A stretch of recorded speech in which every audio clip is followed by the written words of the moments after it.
Na Prever FM, você começa o dia bem informado. Entrevista. 7h03, voltamos com o primeiro jornal na Prever FM, recebendo aqui no estúdio o Dr. Antônio Carlos Marão, médico otorrinolaringologista do Hospital das Clínicas, para a gente falar a respeito do Dia Mundial do Sono. Dr. Antônio Carlos, bom dia, satisfação em tê-lo aqui, bem perto do microfone, por favor. Olá, bom dia a todos, bom dia aos ouvintes da Rádio Prever FM. É um prazer e agradeço o convite, né, para estar aqui e poder ajudar um pouquinho a esclarecer esse problema aí que é o distúrbio do sono. Distúrbio do sono. A gente fala aqui, celebrar o Dia Mundial do Sono. Para quem não dorme, celebrar fica difícil, né? É, exatamente, né? Para a gente tentar reverter isso. Né? E de que forma a gente pode reverter? Porque assim, se não mudou algum dado que eu me lembro de entrevistas anteriores, de cada 10 brasileiros, 7 sofrem com o distúrbio de não dormir, né? Com a falta de sono, com a dificuldade de dormir. Esses números mudaram, pioraram, melhoraram? Não, a gente tem aí uma margem ampla, né? Em torno de 45% a 60% dos indivíduos tem algum distúrbio do sono, né? Tem algum problema para dormir. Então, como você mesmo disse, de cada 10, em torno de 5, 6 tem algum distúrbio. Então, é uma quantidade muito alta de indivíduos que podem ter esse problema. E quais são os principais problemas que levam a pessoa a não dormir? A gente sabe o seguinte, quando a pessoa não dorme, né, o dia seguinte é terrível para o trabalho, para o estudo, para a atividade normal, né? E quais são os principais problemas, doutor? Então, assim, a gente tem alguns distúrbios do sono, né? Os principais dele são os distúrbios respiratórios do sono, né? Que são os roncos, as apneias, as hipopneias. Mas nós também temos outros eventos, né? Como as insônias, né? Que é a dificuldade do indivíduo dormir, as parassonias, os pesadelos, os terrores noturnos, as síndromes das pernas irrequietas, né? Então existe um grande número de eventos que podem prejudicar a qualidade do sono do indivíduo. Mas assim, dentre os principais que a gente, né, tem mais assim acesso são os distúrbios respiratórios. Todos esses sintomas que o senhor citou aí são tratáveis? Todos eles são tratáveis, desde que, né, o indivíduo procure ajuda, procure um médico especialista do sono, né? E ele pode ajudá-lo sim a ter uma melhora em todos esses distúrbios. E o que caracteriza de fato uma boa noite de sono?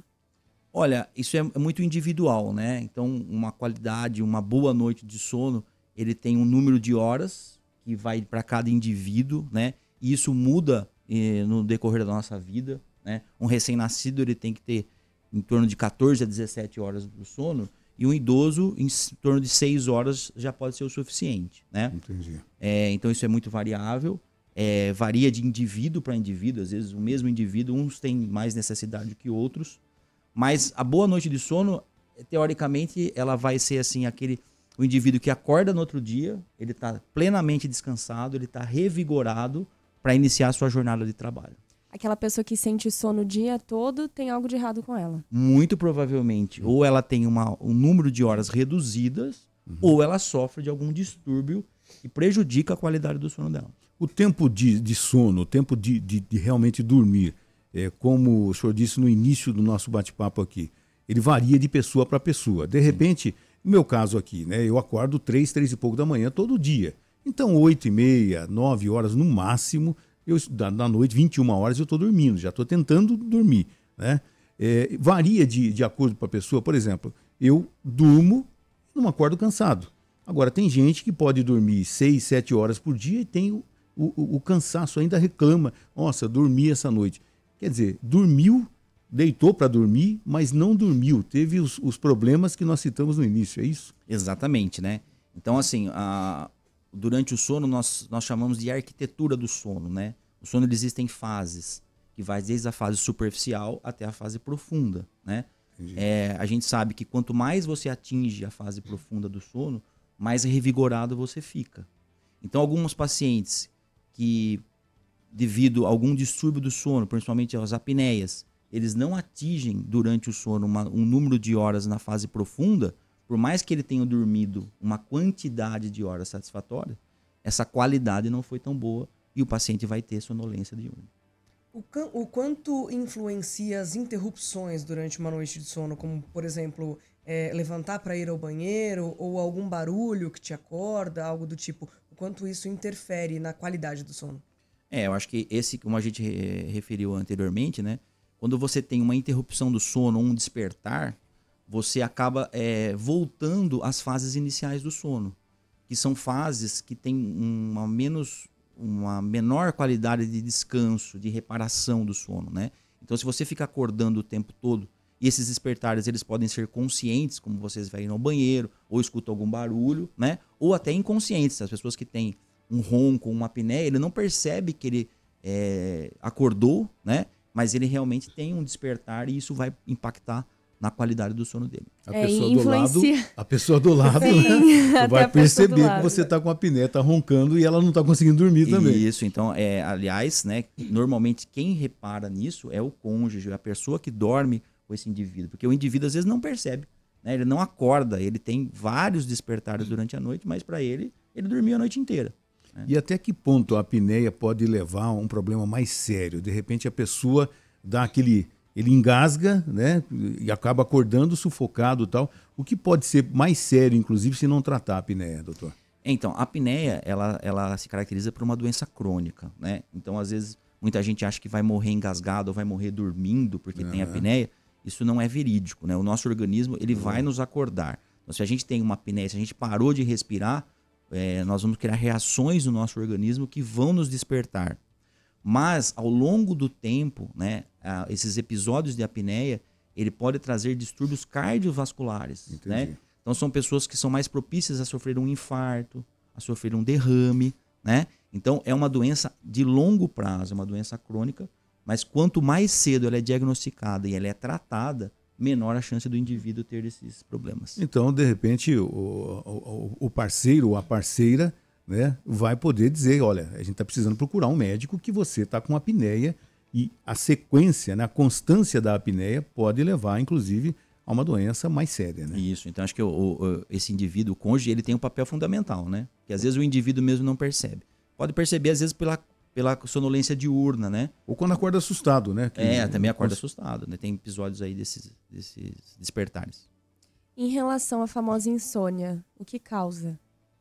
Olha, a insônia também ela é multifatorial, né? É difícil a gente apontar um fator causal, né? Ela tem a parte genética do indivíduo, que tem mais facilidade a isso.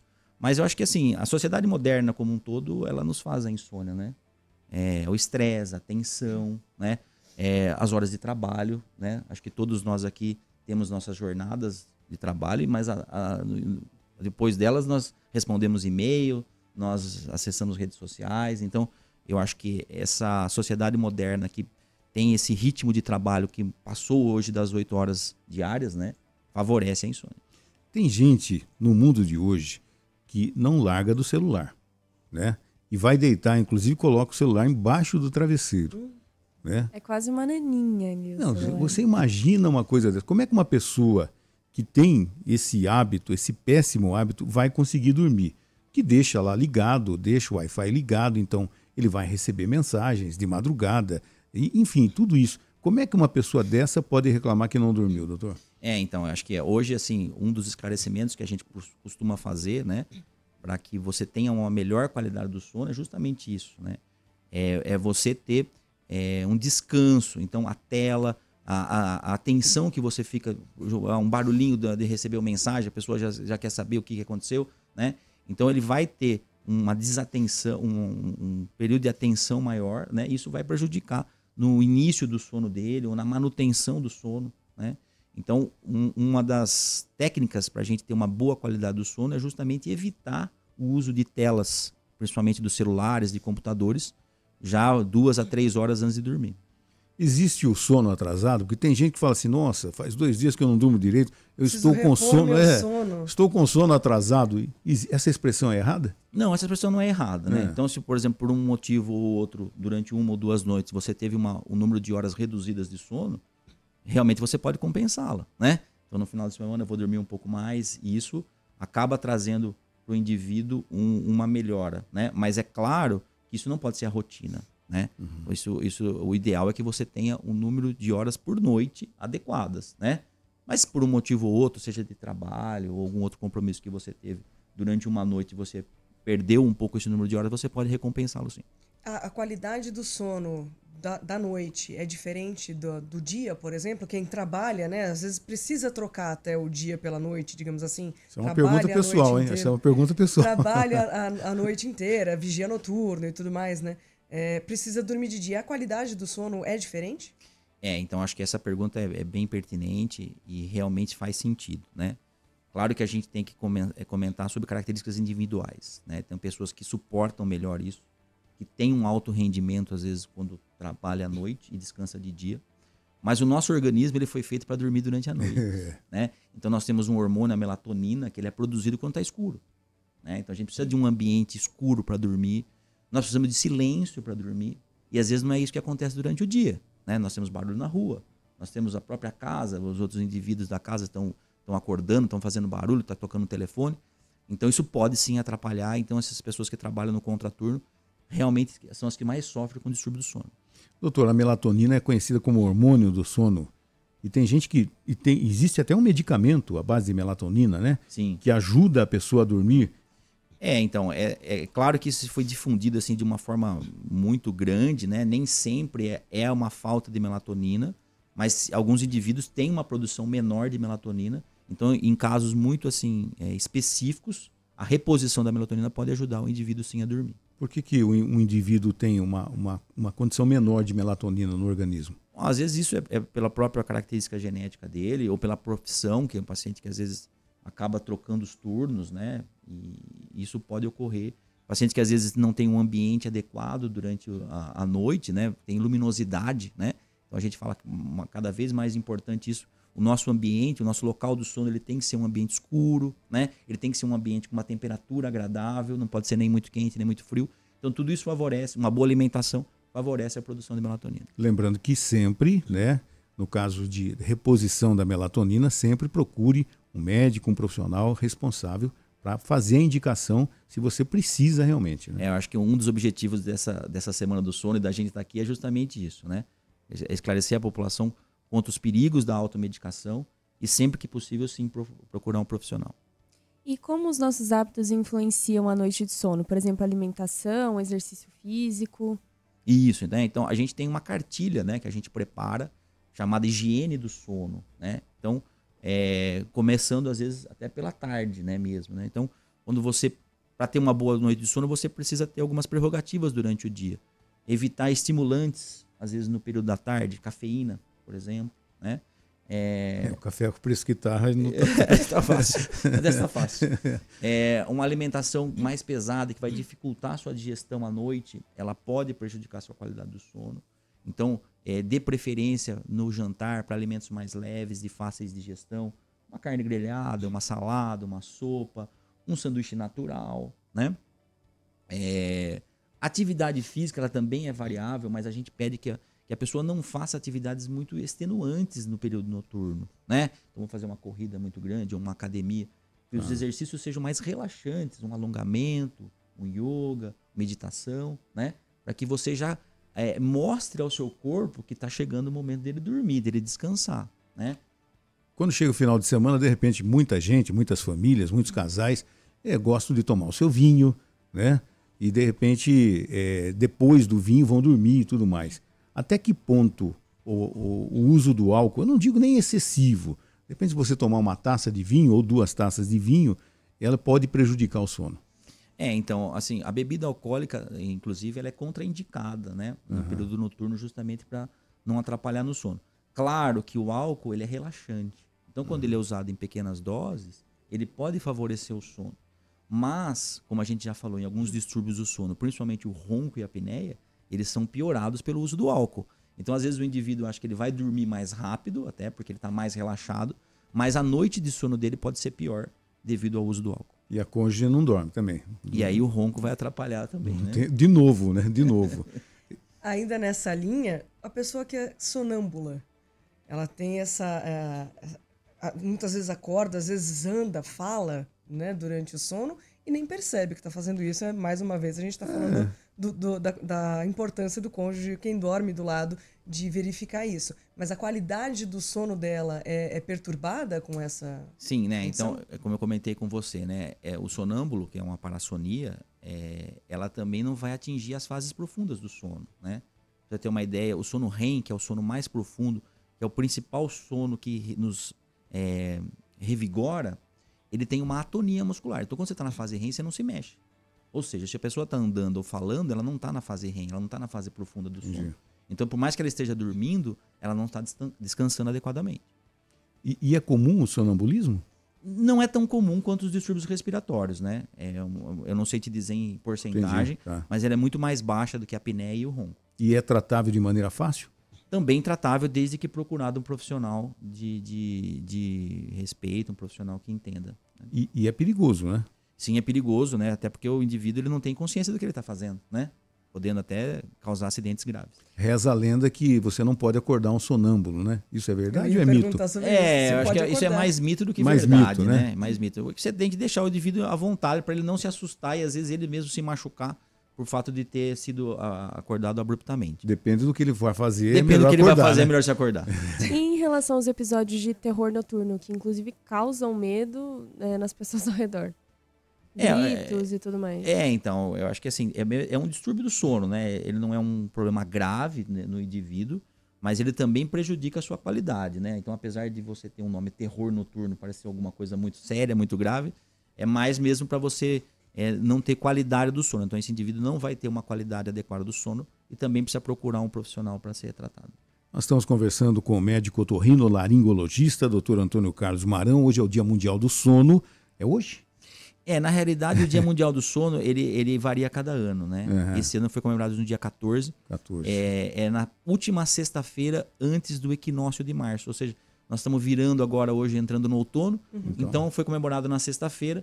Mas a Semana do Sono, ela termina hoje. Então, nós estamos na Semana do Sono. E você, inclusive, se tiver alguma dúvida, 3440-1009 é o nosso WhatsApp. Nós vamos tomar uma água. Só não durma durante a entrevista. Nem dá, né? São 7h20, vamos tomar uma água, já voltamos. Entrevista. Agora são 7h22, voltamos com a nossa entrevista. Hoje, a Semana Mundial do Sono, com o médico otorrinolaringologista, Dr. Antônio Carlos Marão. A ciência, a medicina tem avançado com relação a combater os males do sono, doutor?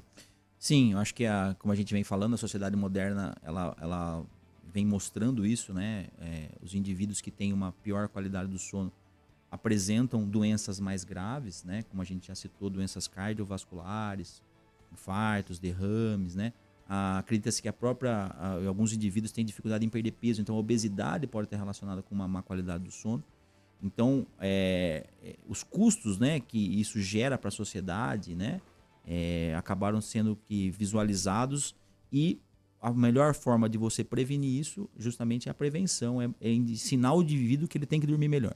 Os hábitos alimentares, como o senhor já disse anteriormente, contribuem muito para a má qualidade do sono também, né? Sim, né? Então a dificuldade da digestão, né, durante a noite, ela vai impactar numa qualidade do sono, né? O indivíduo não vai atingir as fases mais profundas do sono, ele vai ter mais distúrbios respiratórios, ele vai roncar mais, ele vai ter mais apneia se ele for dormir com o estômago cheio, né? Então isso também é uma forma de tratamento, de melhora aí na qualidade do sono, a melhor alimentação. A falta de sono crônica durante muito tempo pode aumentar o risco de doenças neurológicas? Olha, ela vai sim trazer bastante irritabilidade, né? Então a pessoa que não dorme bem, ela tem problemas de humor, né? Então neurológicas eu não digo, mas a depressão, né, ela é sim uma doença que tem relação clara com uma má qualidade do sono. Vocês têm um departamento, se eu tiver fazendo uma pergunta errada, me corrija, por favor, um departamento lá no HC que vocês deixam algumas pessoas sendo monitoradas 24 horas ou durante a noite, durante o sono, para saber da reação dessas pessoas. Isso existe mesmo? A gente tem sim um laboratório do sono. Laboratório, né, do sono. Que é uma área específica lá dentro do HC que foi conquistada aí alguns anos atrás, né? Onde a gente pode sim fazer os exames. A polissonografia, né, é o exame que a gente chama de padrão ouro para avaliar os distúrbios do sono. O indivíduo ele é monitorado durante uma noite de sono, né? Entendi. Então ele entra no nosso laboratório em torno de umas 7 horas da noite, ele é preparado, ali ele começa a ser monitorado e até às 6, 7 horas da manhã no outro dia ele faz o exame e aí a gente vai reavaliar como foi essa qualidade do sono dele durante a noite. Esse vídeo é mostrado para o paciente? Não, o vídeo não. A gente tem uma das salas que é com vídeo, a gente só apenas dá um laudo para ele, né? O vídeo ele é visto pelo técnico. Quando a gente faz um tipo específico de polissonografia, que é o tipo 1, o técnico ele tem que estar ali atento para saber o que o indivíduo está fazendo, para saber até desses outros distúrbios, como a gente falou sobre o sonambulismo, né? E principalmente se houve alguma mudança, ele soltou algum... Porque a polissonografia ela tem muitos eletrodos, né? Ela tem muitos fiozinhos, né? Entendi. Então, às vezes, soltou algum, ele tem que ir lá e reparar isso. Essa polissonografia qualquer pessoa pode fazer ou se habilitar a fazer?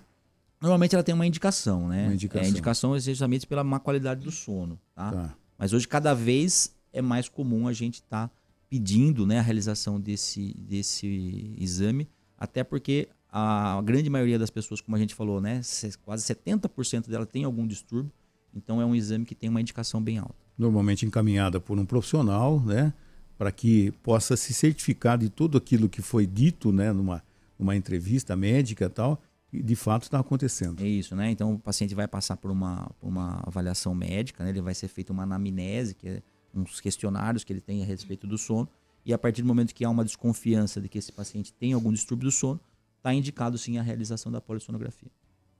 Em relação à Semana do Sono, quais são as atividades que o HC está realizando? Então essa semana ela foi bastante movimentada, né? Justamente para esclarecer a população sobre a necessidade de uma boa qualidade do sono. Então nós fizemos diversos eventos dentro do HC e em algumas escolas também, né? Nos espaços que nós temos ali de espera, nos ambulatórios, nós tivemos equipes de médicos, de residentes, esclarecendo, né? Mostrando a cartilha que nós preparamos com a higiene do sono, o que o paciente tem que fazer ou não. Tivemos algumas aulas de alguns professores, tivemos alguns encontros via internet com professores das escolas, com alunos de graduação e pós-graduação. Então foi uma semana que nós tivemos vários eventos. Estamos aqui na rádio, nos veículos de comunicação, para poder esclarecer a população justamente a procurar atendimento quando se sente aí com uma qualidade do sono ruim. Doutor, os distúrbios do sono são genéticos também? Se o meu avô tinha, meu pai roncava muito, tinha dificuldade para dormir, eu também vou ter esses distúrbios? Alguns distúrbios sim, né? Algumas pessoas têm mais probabilidade a ter distúrbios do sono, né? Então a gente sabe hoje, principalmente nos distúrbios respiratórios, existem alguns fenótipos. Fenótipos são características genéticas, né? Um paciente que às vezes tem uma fragilidade na musculatura da garganta, pacientes que têm aumento das amígdalas, aumento da úvula, que é a campainha. Então tem sim uma característica genética, mas também tem um pouquinho dos hábitos de cada pessoa, né? Então um indivíduo que ele é mais obeso, ele tem muito mais facilidade a ter um distúrbio respiratório do sono. Existe uma pessoa que tem um radicalismo, não consegue dormir de jeito nenhum, aí tem que fazer uso realmente de medicamento depois de passar por um médico? Sim, né? Então tem alguns pacientes que têm insônias, né? É um distúrbio também grave do sono, que prejudica a qualidade. Então essa pessoa que às vezes não consegue dormir, né? Isso a gente já vê assim, em muitos casos, ele precisa de medicamentos, né? Ou mesmo de técnicas para ter uma higiene do sono mais adequada. E o contrário também acontece daquelas pessoas que têm um sono muito pesado e praticamente não conseguem acordar? Tem sim, né? Existem os outros distúrbios aí, que é uma hipersonolência, um paciente que dorme bastante, né? Não é considerado, às vezes, um distúrbio grave, a não ser que tenha alguma doença neurológica importante. Mas tem pessoas que precisam dormir mais que outras, isso realmente existe. Existe muita variação de país para país, por exemplo, o hemisfério sul, hemisfério norte, que as pessoas tenham mais incidência de doenças do sono? Não, acho que isso eu desconheço. Né? Acho que no mundo todo, né, nós, com a sociedade moderna, voltando a falar, né, a gente está tendo mais distúrbios do sono, porque a gente tem trabalhado em turnos diferentes, em horários diferentes. Acho que essa incidência não é só aqui no hemisfério sul, não. Essa incidência ela é mundial. Entendi. Tem medicamentos que são, digamos, receitados para ajudar uma pessoa a dormir melhor, ou a dormir, na verdade, né? Mas tem medicamentos cuja a consequência dele ali, ele não é para isso, mas ele acaba provocando o sono. Isso prejudica também a qualidade desse sono ou não? Efeitos colaterais? Efeito colateral, exatamente. O remédio de gripe, por exemplo, é uma coisa que comumente causa sono, é antialérgico, né? Sim. Assim, o antialérgico especificamente, ele não vai prejudicar a qualidade do sono do indivíduo, ele vai provocar mais sonolência, né? Mas, às vezes, alguns remédios que são indicados para o indivíduo dormir, vamos dizer, um benzodiazepínico, que é um calmante, né? Então, o indivíduo que às vezes tem uma insônia, que não consegue dormir, esse remédio, ele vai propiciar que o indivíduo durma, mas talvez a qualidade do sono vai ser prejudicada. Porque esse remédio ele causa muito relaxamento da musculatura, o que pode gerar mais ronco e mais apneia. Então o indivíduo vai dormir mais, mas ele não vai ter uma qualidade do sono tão boa. Doutor, é muito comum, infelizmente, no Brasil, principalmente motoristas de caminhão, fazerem uso do chamado rebite, que deixa a pessoa ligada, acordada, porque vai ficar horas e horas numa estrada e a cobrança da transportadora para que ele chegue no destino e tudo mais. Até que ponto uma pessoa que faz uso desse popularmente chamado de rebite pode ter uma vida encurtada, inclusive? Em todos os sentidos, né? Sim, não. Então, esse indivíduo, fatalmente, ele vai causar acidentes, né? Porque uma noite ele vai ter uma qualidade, assim, ele vai dormir menos, né? Mas o que a gente tinha comentado no início, né? Ele vai sobrecarregando isso, ele vai sobrepondo horas insuficientes do sono, até que em um determinado momento ele vai dormir com os olhos abertos, né? Que é o que às vezes a gente vê. E isso gera não só acidentes que podem causar vítimas aí que não tem nada a ver com isso, mas esse mesmo indivíduo ele vai causar problemas para ele mesmo, para a saúde dele, né? Ele não vai ter uma qualidade do sono tão boa e durante algum tempo isso vai repercutir negativamente para a vida dele. O que leva à paralisia do sono? A paralisia do sono, ela pode ser provocada às vezes pelo próprio a fase do sono que nós temos, né? Então, um indivíduo que às vezes atinge uma fase chamada fase REM, ele tem uma atonia muscular, né? Então, às vezes, esse indivíduo não consegue se mexer. Então, não sei se a gente já, algumas vezes, aconteceu com alguém de vocês, às vezes a gente acorda e parece que não consegue se mexer, né? Então, essa situação é quando você acordou naquela fase REM, na fase mais profunda do sono. Você teve um despertar nesse momento, o seu organismo ainda está com a musculatura, com um tônus muscular muito fraco, então você não consegue se mexer. Acredito que seja isso. Doutor, tem muita gente que tem o hábito, né, aqui no Brasil, inclusive aqui em Botucatu, de tirar uma sonequinha depois do almoço. Meia hora, 40 minutos. Sesta. Eu ia dizer que no México é muito comum isso, né? E até dá esse nome de siesta, né? Isso faz bem, faz mal? Como é que funciona? Ou de pessoa para pessoa? Isso. Eu acho que assim, isso vai muito de pessoa para pessoa, né? Tem pessoas que necessitam desse cochilo, né? E é importante para o organismo dela, então a gente não contraindica isso. A única coisa que a gente orienta é que esse tipo de hábito não ultrapasse 30 minutos, né? Porque se você dorme muito durante o dia, vai chegar à noite e você não vai conseguir dormir. Entendi. E aí você vai entrar num ciclo aí de problemas do sono, né? Mas não é contraindicado não, né? Então, inclusive, tem muitos países que adotam isso como uma rotina, né? Acho que a Espanha, o México, então não é um problema não. Existe um comparativo da semana do sono do ano passado para essa? Tem alguma novidade, algum medicamento, alguma orientação nova que surgiu? Não, nos últimos anos assim a gente não tem grandes mudanças em relação a isso, né? O que a gente tem são um dos tratamentos, né, do distúrbio respiratório do sono é o uso de uns aparelhos de pressão positiva, que são os CPAPs, né? Não sei se a maioria das pessoas conhece, mas ele é um tratamento e esse tipo de aparelho que junto dele tem uma tecnologia envolvida, então cada ano nós temos aí aparelhos mais novos, mais confortáveis, né? Para que possam fazer o tratamento do indivíduo. Mas em termos de coisas novas, assim, não surgiram tantas. A terapia, que hoje em dia é muito comum as pessoas se usarem da terapia, até para esse mundo maluco que nós estamos vivendo, ela ajuda também a pessoa a ter uma boa noite de sono? Então acho que vai naquela parte de você melhorar a sua higiene do sono, né? Então você melhorando seu estresse, melhorando a sua tensão, o seu nervosismo, né? Sendo aí uma terapia com um psicólogo, com um terapeuta, acho que isso pode trazer, sim, benefícios para esse indivíduo. As pessoas estão mais curiosas com relação às doenças do sono, doutor? Sim, né? Então a gente tem visto, né? No próprio consultório, acho que com essa divulgação que nós fazemos aí anualmente, né? Repercussão na mídia, os indivíduos e principalmente os cônjuges desses indivíduos eles têm sido assim mais efetivos em levar o paciente até os consultórios. Então a gente tem uma alta demanda aí na avaliação de pacientes com distúrbios do sono. Nessa semana também vocês estiveram em escolas também, os estudantes também têm curiosidade? Sim, estudantes, acho que assim, os profissionais mesmo, né? Até no nosso hospital, como a gente tinha comentado aqui, nós temos enfermeiros que trabalham no contraturno, médicos, né?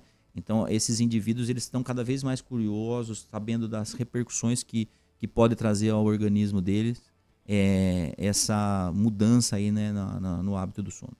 Inclusive os seus colegas, né, profissionais da medicina, esse contraturno, se não tiver uma boa noite de sono, prejudica realmente o trabalho. Então, né? acho que a gente tem que orientá-lo justamente para que durante o dia que ele vá fazer o seu sono, que ele faça da melhor maneira possível, né?